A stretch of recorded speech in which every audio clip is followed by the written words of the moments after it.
Hi, everyone. Welcome back to another amazing episode on the Unleashing Potentials podcast. My name is Bernadette Desir, and I'm your host. And joining me today is Rick. Rick, how are you? Doing well, thank you. How are you? I'm fantastic. It's my birthday and it's freezing outside, and somehow I'm happy. That's good. That's all that matters. Yeah, yeah. Thank you for coming on the podcast, Rick, to tell us your journey and story. Can you tell us where you're tuning in from? I'm in Cleveland, Ohio right now. Oh, okay. Have you always lived there or? I'm from Northeast Ohio. I lived in the general area much of my Oh, life. Yeah. oh, nice. Yeah. So- So, yeah, that's awesome. Is it snowing there? Does it snow? No, actually, the weather's been nice. It's been sunny, and we're in a warm streak this Yeah. week and next weekend. So we've not had much of a winter, which is, I think, okay for a lot of people. Yeah. Um, Yeah. it's kind of That's like a awesome. spring, What was that? Yeah. like a spring, except a little cooler. Oh, okay. Well, it's blizzardy outside here. It's cold. It's cold. Okay. Yeah. Yeah. Uh, Wow. yeah, it is. Yeah. Rick, can you tell us more about you and what you do? Yeah. Overall, I'm a transformational personal development coach or life coach. Mhm. And I've been doing this a long time. And basically, it came from two areas: my professional and personal experiences. I have a background professionally in medical science and psychology, Mhm. and basically, my program is based on that. Mhm. And then some personal experiences, which are maybe even more powerful, is when I was younger, in my early 20s, I was very, very ill and almost died, and overcame that illness. And it was a tough road to hoe for a while, for months. Mhm. And I think that as a result of that, I wanted to know why I was still here and what did this all mean. And I think that's what kind of guided me into getting into medical science and psychology, because I wanted to figure things out in a sense and also understand myself and other people. And I Mhm. think in 2008 or so, my life fell apart again. I was in a real estate investor and lost everything. And my mother was terminally ill and basically lost everything. And I rallied around well, and I wanted to know, how do I do this? So as a result of that, I studied with a number of people and on myself and created a program that has helped me and a number of other individuals. It's a personal development program, and I created a workshop out of that, an 8-week course, and have been getting great results. And so I wanted to take it out there to more people, because I understand that, having worked with, in my background, hundreds of clients over the years, I see that there's so many individuals that are having issues. And I think a recent study was saying that about 67% of individuals, I think this was by Kaiser Permanente and another Mhm. facility, said 67% of individuals have had trauma in their life. And what I've noticed over time when I would talk with people is that some were aware and some were not Mm. what this was. This had happened to them, and for some reason, they either uh, just weren't acknowledging it. And I think that's often what we do, is we repress things. We just don't want to talk about them. And then what happens is it creates all sorts of emotional patterns in our life, which usually are not very good. Mhm. So, Mhm. um, understanding that, I decided that I want to play a part in helping others, because I saw what happened in my own life and people I worked with. Mm. Yeah, thank you so much for sharing. I love that you're talking about trauma and you're tying it to your experiences. Let's go back, way, way back, Mhm. because I think trauma starts early most of the time and it carries on throughout our lifetime. Can you Yeah. tell us what was your childhood like? My childhood was okay, was fine. It was not anything, I think, different than most uh, children growing up. I did have some if issues and difficulties. I think early on, one thing I noticed about when I was growing up was I wanted to connect to people better.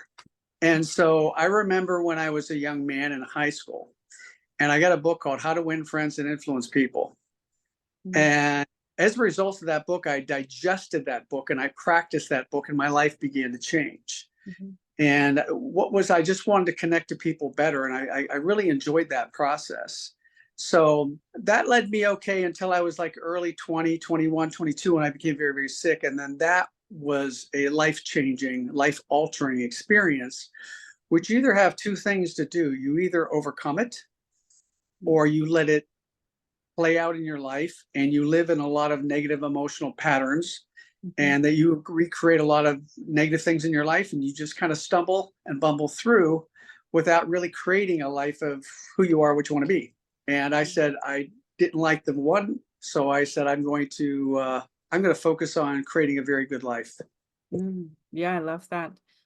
Did you find that the stuff you were teaching other people that you had to also teach yourself in the process of healing? Well, I think as you work with everybody, it's almost in some senses a mirror. You're seeing yourself. I think over clients, when I would work with clients over the years, I would see things that I about myself, but also things I could relate to. And I think what helps is when you connect to somebody on that emotional way that you relate to them, I think the connection becomes stronger and the process becomes stronger and the results are better. Yeah. Let's talk a little bit about transformation. Yeah. What does it mean to you, and how can we continue to evolve and transform ourselves? I think it's everything. And in my experiences, most people, including myself, over the years, get an awful lot of information. We are inundated on the internet with countless numbers of pieces of information. You could search anything endlessly. Mhm. And I think you could put up any topic. And what happens is we do that, we often get confused by being overwhelmed with information.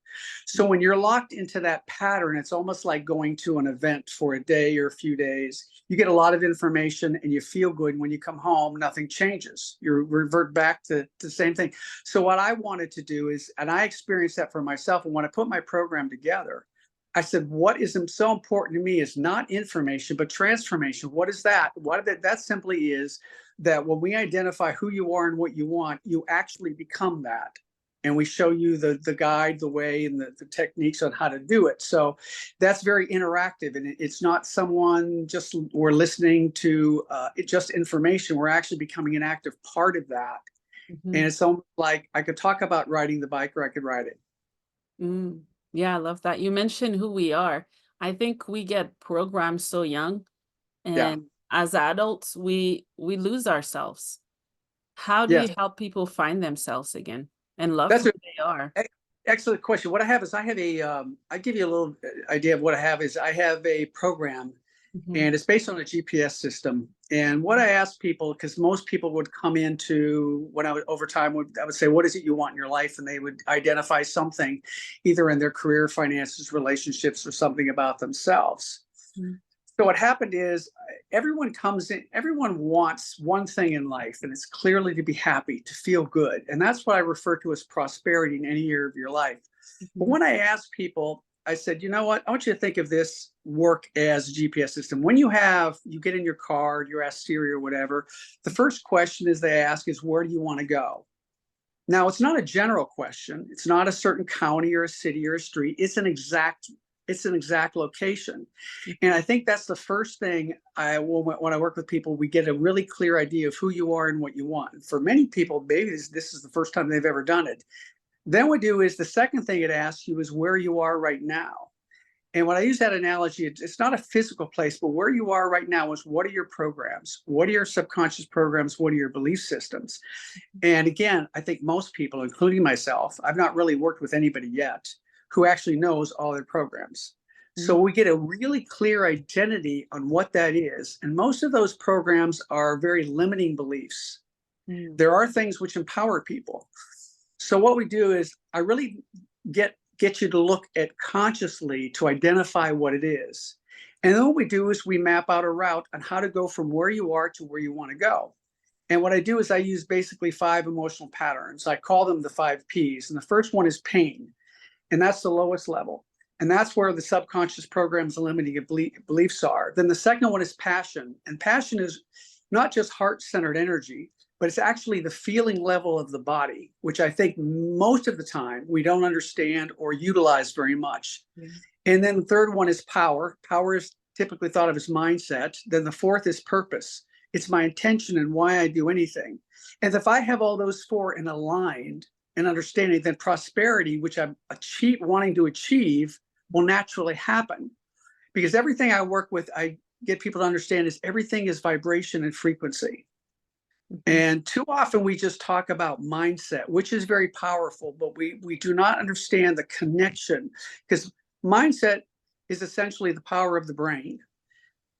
And what I talk to passion, feelings are the power of the body. So when you connect the body and the mind together in coherence on the same frequency, then magic happens. Yeah, I love that. I love that you're connecting those two together, because I find that we separate those. We tend to do it Yeah, naturally. And we, at times, some people do it on purpose just to train one or the other. But really, when they're one, they're they, connected. And they when, are one. yeah, yeah, go ahead. If you, what oftentimes I see people wanting to use mindset alone. Often they will get in their heads trying to figure something out, and it doesn't work. It doesn't work very well. If it does work, what I often see accompanying that is struggle, a lot of efforting, and a lot of stress. And I said, that's because you're not utilizing your guidance system. Your guidance system is made of your thoughts and your feelings. And once you identify what those are, because once we identify all the negative patterns in the subconscious programs, we rewrite the program. And that's what makes it successful. And then we rewrite the program and understanding how to use it on a vibrational frequency level. And as you integrate that into your life, because you're doing it anyway, once you integrate that life by becoming more conscious of what you're doing, you then start to create new neural pathways and new subconscious programs. So things are going to start showing up and changing in your life in amazing ways. Yeah. And it's so exciting to see that unfold. Yeah, I love that. In your opinion, why do you think this subconscious mind is, some people look at it as a bad thing? No, it's actually not. And that's a very good question, because if Mhm, you think about it this way, what the subconscious mind is, it just is like a data center. It's a computer program. mhm, And if we didn't have it, what we would have to do is we'd have to constantly think of every single thing we do. For example, when you get in the car and you drive, you don't think about it anymore. You just kind of do it. It's mhm, a program that's running, and it's a very good program. Now, a number of people, and well, I think everybody in some way has been programmed with some good stuff. And based on how you were raised when you were a child, one of the first thing I do is that, when you allude to your question earlier, I go back into how were you raised when you were younger? What programs? Some individuals, and many individuals, were raised with a very poverty-minded consciousness. I mean, and that became ingrained and plays out later in their life. mhm, Some individuals had issues about relationships. They grew up in a very dysfunctional home, life situation. Some mhm. people grew up with abuse, so they have those issues of trust, all these sort of things. So that kind of goes back to the programs we really want to identify, because it is playing out in your life, but also the good ones are too. Yeah. I mean, a number of people have had experiences that there were some positive things that they grew up with, and you carry those over into your adult life. So subconscious mind is absolutely necessary, but it doesn't care. It doesn't care about negative or positive. It's almost like your computer. When it's programmed, it's just going to operate the way it is. If you want it to Mhm, change, you have to change the program. mhm. And until you do that, what's going to happen is automatically everything's going to play out in your life, Yeah. whether it's good or bad, helpful or not, negative or positive, Mhm. until you become conscious of it and then change it, rewrite it. And that's what we show you how to do. Mm, yeah, I love that. And I appreciate that you're going back to the childhood, because even within the line of your work, when you talk to different people from different professions and backgrounds, Mhm. if you go straight to their childhood, you'll know right away if it was good or bad. Their Right. body language will tell you, their answers will tell you, and how they tell you what happened to them as a child will also tell you. Yeah. I ask about those sort of things. So whether it's traumatic or not, many times it is, it's still very, very negative. For example, I think one of the most common things is poverty, Yeah. or just lack, feeling a lack. And it's usually around financial areas. I mean, so many of us have grown up with that. And I was one of those, where you just grow up with all sorts of negative sentences and programs. You're not made of money, money's grown on trees. I mean, how many times those are almost universal sentences. Yeah. And what happens is, we get older, we're trying to create an area of financial success, because it's such a powerful positive energy, that Mhm, we're unable to do it. So what happens is we beat ourselves up. mhm. Another thing I want to interject about childhood, what that's so important is because the first 7 years of life, we all know, are the times where we're programmed. And what I also incorporate with the work is getting people to understand the levels of consciousness. For example, there's beta, which we are in right now, and then there's alpha and theta and delta. Delta is when you're asleep. But alpha and theta are the doorways to change. And what happens is we go in them naturally. When you wake up in the morning, you go to sleep. Mhm. But the first number of 6, 7 years of life, you're really in the formation phase of theta. And that is where the programs become, because if you think about a baby and a child has to learn how to operate in its atmosphere, in a circuit, how is it going to do that? It's going to do it by absorbing the information Mhm. that's all around him or her. And that's typically parents and a family unit. Now Mhm. that things where there's different family situations, or it could be even foster care, whatever you grew up with, you're absorbing that. Plus, you're the people that are around you the most, whether that are neighbors, friends, schoolmates, and things like that, are forming your thoughts and opinions and programs, and you're not aware of it. Yeah. And what happens is we see that later. So that's pretty easy to identify. And once we identify that, that's when things can change. Yeah. I feel like you're telling my story. Yeah, yeah, all of it, trauma, abuse, all of it reprogrammed, and it still at times messed me up quite a bit Yeah. because I was programmed to believe in that religion or in the way to do things, the Yes. culture. It's been hard to separate and detach and become my own person. Yeah. And that is key, what you just said. What I talk with people, I said the happiest people in the world, and that means successful. And I don't mean successful just financially. To me, success is Mhm. identifying any area of your life where there is a balance. What's my career, my finances, my relationships, me as a person. When you look in the mirror, do you like what you see? Do you like physically like what you see? Emotionally, spiritually, do you like what you see? And Mm. once you become, and once you identify your authentic self, and that's what I work with people. I said, I want you to identify who you are, not what somebody else told you to be, not what you grew up with to be, that you just may not agree with. We have to really identify who you are. Mhm. And once you can operate on that, because that's the easiest way and happiest way to live anyway. Typically, we're fighting against it. Yeah. And do is I said, let's really get clear on that's when I say, when we look at who you are as a person, it's your authentic self, not me. My opinion is not important. I Mhm. just want you to know who you are. And Mm.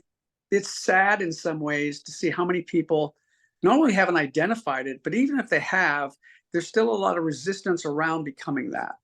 Yeah, yeah. And we do live in a society and culture that tells us to be what they want us to be versus us. And I think through that, we do lose ourselves. And there's a lot of fear attached to it, Mhm. fear of people walking away, fear of disowning us, and fear of losing ourselves for a little bit because Right. we will go in the void at some point before we actually see progress or find a light source to guide us through that journey.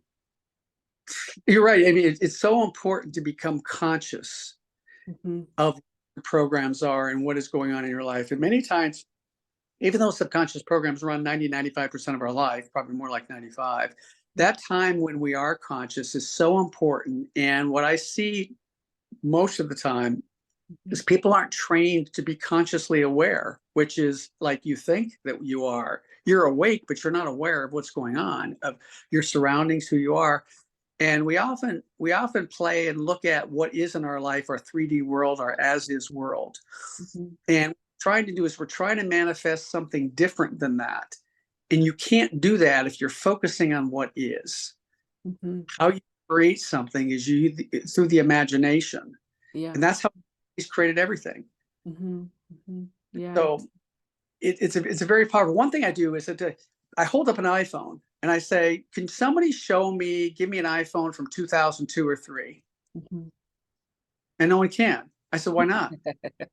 Why not? I said, wait a second. Isn't this or whatever smartphone, if you have a Samsung, Mhm. isn't this changed the world as we know it? It's dramatically changed an individual's life as we know it. Yeah. And we all have, basically everybody has one. So the question is, where did it come from? Mm. I said, if you think about where did this come from? How did it get into the physical material world? As is everything else in life, I use that as an example Yeah. because it's so Yeah. powerful. But everything around you, where did it come from? It was created from imagination, from your thoughts and your feelings. And so when you think of the non-physical world, because we're non-physical beings in a physical world, Mhm. but we don't understand that or utilize it at all to its powerful intention. And once you become aware of what that is and how to use it, then life just starts to change. Yeah. And it almost sometimes seems magical and mystical, but it's essentially just you getting out of your own way, getting out of their own resistance, connecting to who you really are. And Mhm. that's the best thing ever. Ooh, yeah, I love that. And here's what I've realized, and for many Yeah, people, the only person that stands in our ways is right. ourselves. Yeah. We, That's it. you're, Yep. you're right. No, and I what and to our credit in the sense is, and I was one of those. We don't know how to get out of it. We don't know what to do, Yeah. and that's where the information comes in. We start collecting all sorts of information, then we get lost in it. We Mhm. buy courses and whatever recordings, whatever things like that, which is some great information, but you don't do anything with it. Yeah. I mean, how many courses I have that have a shelf life, Mm. and that's where they sit. It's just it doesn't make any changes. So once you actually integrate the information into transformation, you really need to get focused. Mhm. And I became so frustrated over time with that. I said, I just don't want any more information because I would go to things that were sometimes a week-long retreat, and I'd come away and a day or two later, I'm the same person. I said, well, I was sitting here not doing anything. I wasn't integrating that into who I am. Yeah. And once I did that, and that's why I created the program with the business coach, I said, really, I want something transformational. And Mm. it's also fun. Mhm. Um, it's a ride. It's a bit of emotional ride at times, but I tell people, I said, look at it this way. If look at the life you're living right now, what kind of ride are you going on? And Mhm. if you're enjoying it, then go. If you're not, then you need to take a look at what you need to do differently. Yeah. Yeah, I agree. Yeah. Thank you for sharing. Rick, how would you define energy? Energy is everything. That's my And answer. no, it's everything. And when I tell It people, I is. said, even Einstein talked about, he said, energy is everything. It's not philosophy, it's physics. This is universal law. So when we're talking about energy, we're talking about universal law, and everything is energy. And that's why when I work with people, I said, we have to understand you are an energetic being. Mm. And you need to understand that you are a being of vibration and frequency. And Mhm. even a Nicholas Tesla used to refer to himself sometimes as a transmitter, because he Mhm. understood. And I think the guy kind of was pretty smart. And so we're looking at these people who have said this before in the past is applying it to us as humans. But everything is energy, everything is vibration, everything is frequency. Your thoughts are, your feelings are. And when you work together to become conscious of changing them to work for you rather than against you, then it changes. Because right now they're basically on auto. If you don't have what you want in your life, there's two ways to know: how do you feel and what's showing up. Mm. Yeah. If you don't like what's showing up, you don't like you feel, you got to change something. Mhm. And how we do that is become really aware. Mhm. Yeah, yeah, I agree. How can we become aware of our spiritual energy? Oh, I think that's we are spiritual beings. So I think that plays out basically in every part of our life. Mhm. And what happens is you have to. Many people were raised, not everybody, a number of people were raised with religion, and there's nothing wrong with that. If you feel that the religion, the purposes of the religion are helping you in certain way, in the way you want to do that. So I think that we all have the spiritual part comes back to we are non-physical beings. Mhm. Mhm. And how do you know that? Well, I asked somebody to show me a thought, give me a thought so I could play with a thought. What's a feeling? Can you taste, touch, feel it? No, it doesn't. But is just as powerful as of anything on your body. Mhm. Anything that you touch in your environment, it's just as powerful. So what happens is, um, we'll work with people and say, okay, once you identify and become your more authentic self, the spiritual self emerges in a more beautiful way Mhm. because it's so connected. Yes, it is. Yeah, yeah. You're talking about something I'm passionate about, which is energy and I was born open as a child, so I can connect to what people call dead people, which are not really dead, and Yeah. frequencies and energy. Sometimes when I touch my son's hand, or we get shocked from each other. I never understand that. So before I touch something, I'm like, just so I can touch it, so I don't get zapped from it. And it's fascinating. And not everyone knows how much power we are and have. You're right. Most people aren't aware of your own power. And Mm. one thing that I do, which connects to that, is when I talk about that, when I look at how people are subconsciously programmed in the pain, I said, you know what? What you're doing is you're ignoring your true power because you don't want to look there. What I do is when we're working with people, and I've done this with myself, is I'm going to go back there. We're going to look at, they're going to make you conscious of it. Here's the difference. You're not going to live there anymore. But once you become conscious of it and understand its power, Mhm. and you can rewrite that power, because a lot of times when we look at that, it really helps us define what our passion and purpose is in life. It always does. Not sometimes, it always does.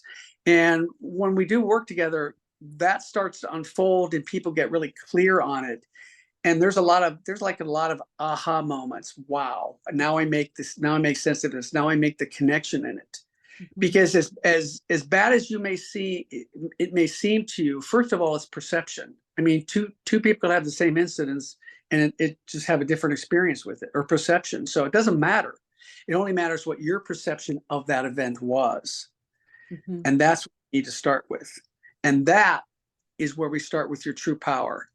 And it's a beautiful thing because it really, if you think about it, when you're talking about incidences and events in your life, experience in your life like that, it touches a very personal place. Mhm. And that's it. That's why I tell people that's where we want to go there, because we're going to transform it and we're going to rewrite the program. Mhm. And you will never forget the event, but you will never re experience it again with the same emotion. Because how can you forget something that happened to you? Yeah. Yeah. Yeah. I agree. And I think you're diving into shadow work, which I've been doing quite a bit of, and we Mm-hmm. do it unintentionally sometimes, Mm-hmm. and sometimes some of us don't want to go there. But I find that when we face those emotions and fears, we teach and show them that they cannot control us anymore, that we're a different person now. Would you agree? Yes, I would, because once I identify what it is, and maybe a common theme was it follows is I don't feel worthy. Why don't I feel worthy? What happened to you that don't feel worthy? Mhm. And why that's so important is I tell people, I say, you may not want to be conscious of this. So again, I look at my program as like an 80-20 in a sense where 80% of it is transformational in a positive way. 20% of it is just going to look at it. I said, think of it this way. You're already living it. It's already playing out in your life subconsciously. So if you don't want to talk about it, that's why it's not changing. And Mhm. it's not just talk. You need to do transformative work on that. And Mhm. how that is we rewrite the program. And what you do is then you connect your thoughts and your feelings, kind of like a laser beam, in the right direction, and things begin to change. And when you have those experiences, that you're rewriting neural pathways. So again, you may recall the event, it may be something of abuse or something of neglect or whatever it is. It's something some traumatic event where it could have been an accident, injury, illness, and these things are very powerful. Mhm. And I could think of mine was extremely powerful. And I can now talk about it without having the same emotional experience. Yeah. That's the difference. Mm. What Mhm. did I do with it? I transformed it into a positive area in my life. Yeah. And that's connecting the thoughts and the feelings in a positive way. Mhm. That makes the change. Mhm. Yeah, thank you for sharing. Can you tell us more of some of the traumas that you've experienced? Yeah, when I was young, I was in my early 20s. I think when I was maybe in school, I didn't get along with kids so much because I didn't know I didn't feel, I felt awkward in some ways a little Mm. bit. And I don't know if it was bullied so much that there was probably some of that. I just felt kind of a bit different. And that's when I had said, I had to make some changes, and I didn't really know what I was doing at the time when I was an early teen, but Mhm. actually I was doing the right thing. I think, but what happened when I was in my early 20s, I became very, very ill with an intestinal issue. And I was in the hospital for 3 months at one time, Mhm. at just one time, and had multiple surgeries. I think I weighed around 90 pounds. I had no hair. Mhm. And you can imagine what that's like for somebody who's in their early 20s. You think that their life is over. And the pain was excruciating. And it took months, many months to start to recover, to even learn to walk again. Oh, wow. Yeah. And, I felt like my selfish image was destroyed. I felt like a freak. I felt like who would ever want me, or because you're looking at scar, you're looking at your body, and you're saying, wow, what am I going to do now? Mhm. And fortunately, had a very loving family and friends around me that were supportive, and that energy alone was very helpful. And that got me into exploring my life with medical science and then psychology. Is really I want to understand Mhm. human nature and who you are, and how this all happened. And then things became very, very good. But the point was, I didn't get into the depth of what I know now, and I had to go through it again in 2008. I was a real estate investor and lost everything, even went bankrupt. Everything. My mother was terminally ill. I took care of her for a year till she passed, and I was doing those things simultaneously, and that was devastating. I Mhm. think when that was over, I just saw the feelings physically on me and emotionally. I think the depression, the feeling of dread, the feeling of lost, confused, and I just remembered. I thought, I went to a doctor one time, it was a naturopathic doctor, and he looked at me and said, "You know what? Of all people I know, Rick, you should know better with all your training." And for some reason, that just triggered me into, "You're right." Mm. And what happened is I started to study and work on myself. Mhm. And I got some really amazing mentors. I did some intense meditation, an hour a day for 6 years. I still meditate to this day, Mhm. and incorporate a lot of things. I studied with a number of people all over the country. I traveled. And I had the experiences, and I actually did the work that they told me to do. And then I worked with a business coach, and I said, let me take all of this Mhm. and help somebody else. Mhm. So you can see the point is, when you go through those painful moments, Mhm. that's the transformation you can have. Mhm. And for me, this is what it is. It's different for everybody. But I say, what we're going to do is we're going to transfer that into who your authentic self, who you really are, and you're going Mhm. to see power and purpose like you never saw before. Mm. Yeah, I love that. Thank you. Thank you for sharing. So what are your methods of helping your clients? Well, my method is essentially, what I do is I give I have a program. It's an 8-week program. I kind of refer to it as that because Mhm. when I use these 5 principles, the P words that I talked to you about, is I really get individuals to become really intensely involved in who they are. We're going to really understand what I tell people. So here's what we're going to do. We're going to go 3 things. We're going Mhm. to get you really, really clear on who you are and what you want, maybe for the first time. It usually almost always is for the first time. Mm. And then the second thing we're going to look at is, what do you have in your life and what don't you have in your life that you want? Mm. And then when we identify all the things that you don't have in your life, and we also look at what's working. Once we don't look at what you don't have in your life, I said, then what we're going to do is we're going to now rewrite the program and give you a new map of reality. Yeah. And when you have that, you actually have an individualized program that you can do every day. Mhm. So if you want things to work, and as you adapt this program, they become new subconscious programs, but also new daily habits. Mhm. And things just start happening around you. And the underlying pieces of all this are understanding vibration, energy, and frequency. Mm. Yeah. Yeah, I love that. Yeah.